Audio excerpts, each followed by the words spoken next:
காங்கேயத்தில் மரத்தை வெட்டிய தனியார் நிறுவனத்தின் மீது காவல் ஆய்வாளரிடம் சமூக ஆர்வலர்கள் புகார். திருப்பூர் மாவட்டம் காங்கேயம் திருப்பூர் சாலையில் 2 கிலோமீட்டர் தொலைவில் அமைந்துள்ளது சென்னிப்பா தியேட்டர் பேருந்து நிறுத்தம். மேலும் இந்த இடத்தில் இயங்கி வந்த தியேட்டர் கடந்த சில ஆண்டுகளுக்கு முன்பு இருந்து இயங்கவில்லை.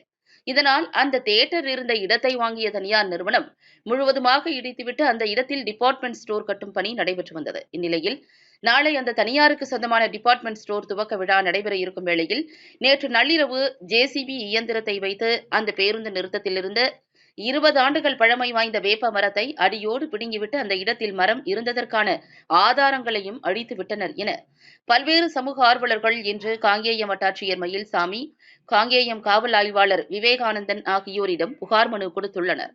மேலும் மரத்தை வெட்டிய தனியார் நிறுவனத்தின் மீதும் ஜேசிபி இயந்திரத்தின் உரிமையாளர் மீதும் வழக்கு பதிவு செய்து அபராதம் விதிக்க வேண்டும். மேலும் மரத்தை வெட்டிய இடத்திலேயே மீண்டும் மரக்கன்றுகளை நடவு செய்து பராமரிக்க வேண்டும். இல்லை என்றால் 50க்கும் மேற்பட்ட சமூக அமைப்புகளை ஒன்று திரட்டி அந்த நிறுவனத்தின் முன்பு போராட்டத்தில் ஈடுபடுவோம் என எச்சரிக்கை விடுத்தனர்.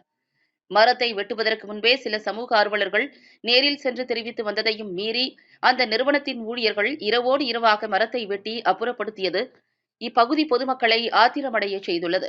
இந்த பேருந்து நிறுத்தத்தில் வரும் பயணிகள் இந்த வேப்பமரத்தின் நிழலில் நின்றுதான் பேருந்துக்கு காத்திருந்தனர். தற்போது இந்த மரம் இல்லாமல் வெயிலில் நிற்க வேண்டிய அவல நிலை ஏற்பட்டுள்ளது.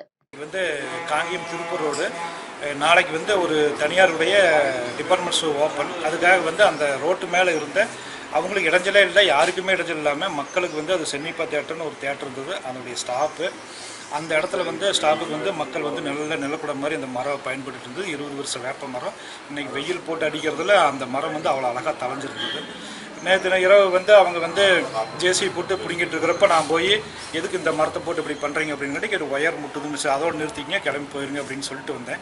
ஆனால் காலையில் பார்த்தா வேறடி ஒரு மரம் இருந்ததுக்கான அடையாளமே தெரியாமல் பிடிங்கி எரிஞ்சிட்டு காரை போட்டாங்க. அதனால் இன்றைக்கி வட்டாட்சியர்கிட்ட அந்த மர்ம நபர்கள் மேலே நீங்கள் ஒரு நடவடிக்கை எடுக்கணும், அவங்களுக்கு அபராதத்தை விதிக்கணும். அதே மாதிரி அதே இடத்துல நாங்களே கூட மரம் வச்சிடறோம், அதுக்கான தொகைகளை அவங்க தர சொல்லுங்கள் அப்படின்னு சொல்லிட்டு வந்தோம்.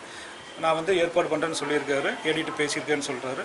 அவங்களுக்கு நிச்சயமாக இந்த மாதிரி அபராதம் விதிச்சாத்தான் நம்மளுக்கு எந்த தொல்லையும் கொடுக்காத இடைஞ்சல் இல்லாத இந்த மரங்களை யார் வேணாலும் வெட்டலாம் அப்படிங்கிற ஒரு தைரியம் ஜனங்களுக்கு வராமல் போகும். அதனால் நடவடிக்கை எடுக்கணும் அப்படின்னு சொல்லியிருக்கிறோம். நடவடிக்கை எடுக்கிறேன்னு சொல்லியிருக்காரு. இதுக்காக நம்ம காங்கேயத்தில் இருக்கக்கூடிய சமூக நல அமைப்புகள் இன்றைக்கி பெட்டிஷன் கொடுத்துருக்குறோம்.